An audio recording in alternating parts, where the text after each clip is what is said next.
The new wideout, A.J. Brown. Just giving more chances to him. I think, you see, with the ball in his hands, what he can do. So just finding more chances, intermediate, short, deep, just not shying away from him. I'm not going to shy away from him. That's how I play. I'm going to keep going at it, and it could be the fifth play in a row. I'm going to give him the rock. So I think just, finding a way to, balance that with a player like him.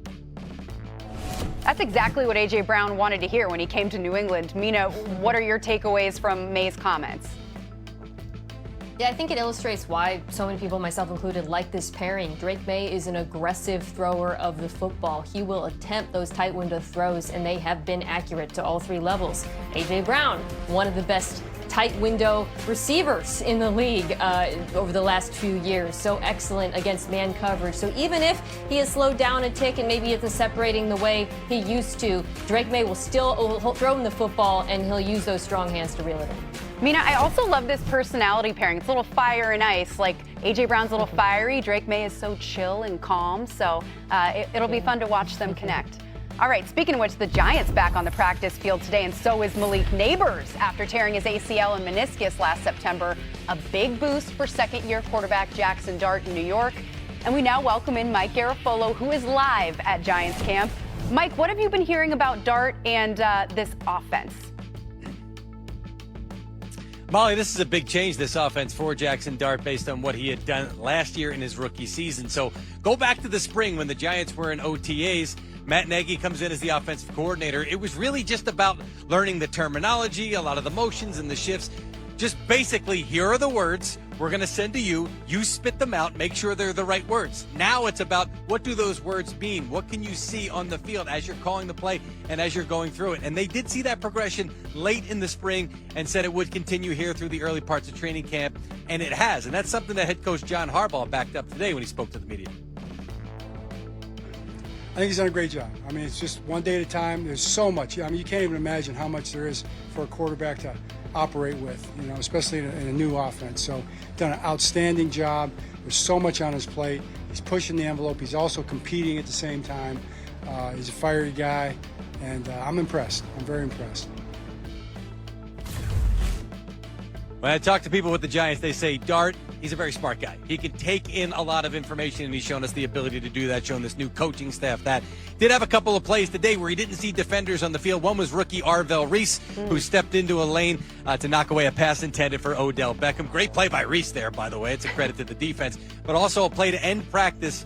Darius Alexander, the defensive tackle for the Giants, made the interception when Dart didn't see him, just a little check down pass.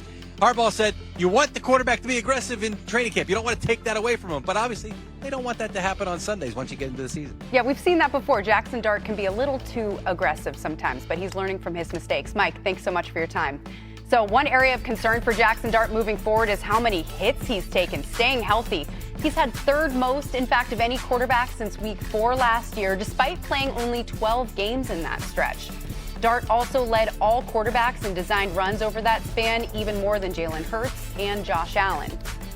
So, Mina, if Jackson Dart wants to take fewer hits, what does he need to do? Throw the football more, throw it faster.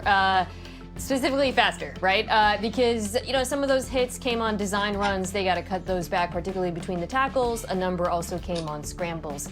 Watching Jackson Dart back his rookie season, a lot to like. I thought he was really accurate, but I also thought he was a tick late, and sometimes that led to either bad throws, bad decisions, or him tucking the ball and running. And I think that's just what he's got to improve at in year 2. And some of that will come from experience in the NFL, reading defenses, recognizing what he's seeing.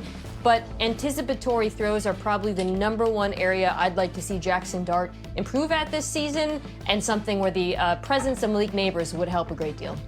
Yeah, so Jackson Dart needs to make some strides this year. Mike T, what do you need to see from this Giants team before you're ready to buy in? Well, first of all, durability from their key young offensive players, Cam Scalabrine, Malik Neighbors, and Jackson Dart. They have to stay healthy to have any sort of real chance to compete this year. This is a team that won 2 division games over the last 2 years and a total of 7 games. So I love Jackson Dart's moxie and ability, but he has to stay healthy. And then on the other side of the ball, for me, it's 2 things. One, it's turnovers. They weren't very good at creating them. Overall, they were -2 takeaway category. And then stopping the run. They were last in the league. And I'm concerned because Dexter Lawrence is not there, and you're expecting the run defense to get better. So, look, John Harbaugh was a great hire, and he'll have a big imprint on this team.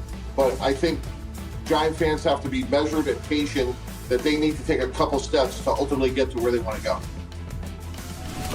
Yeah, run defense is what I've got my eye on that side of the ball. Mike, you mentioned it should get better. It'd be hard not to, honestly, based on what we saw last season. I do think the additions, particularly a linebacker, could be significantly helpful there. Arvell Reese sounds like is going to play primarily off the ball. I think that's excellent for him. Tremaine Edmonds next to him gives them veteran experience.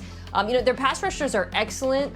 They're a bit undersized, Brian Burns, Abdul Carter, so having those linebackers to help protect them a little bit against the run will be extremely helpful to a defense that gave up way too many explosive runs last season. Yeah, the Giants allowed the second most rushing yards and fourth most rushing touchdowns last season, so that's got to change. All right, sticking with the Giants, it's time now for one more thing as Cam Scadaboo made headlines for doing backflips at Fanatics Fest. We all remember that. And he was asked about any lessons he learned. Take a listen. Yeah, I mean, obviously, I do some dumb things here and there, but I learned from it. My coach talked to me and told me how he felt, and I learned from it. And will I go do that backflip again? Probably not. So, we live and we learn, and, This full week of training camp across the league has given us plenty to talk about. A quarterback who feels disrespected, a couple running backs who won't practice, and so much more. We're going to dive into all of it. Molly McGrath here with Mina Kimes and Mike Tannenbaum. And we're going to start first with news out of San Francisco as free agent wide receiver Deebo Samuel returns to the Bay Area on a one-year deal. He was a crucial part of the Niners offense for 6 seasons before he was traded to the Commanders last year. He adds depth to a receiver room that's dealing with injuries to Ricky Pearsall and Christian Kirk, of course. And in his 6 previous seasons in San Francisco, Deebo was one of the best in the NFL at extending plays, ranking top 5 in yards after the catch and yards per reception. The 49ers were missing that piece to their receiver game a year ago, ranking 16th in YAC in 2025. So, Mike T, let's start with you. Do you like this signing for San Francisco?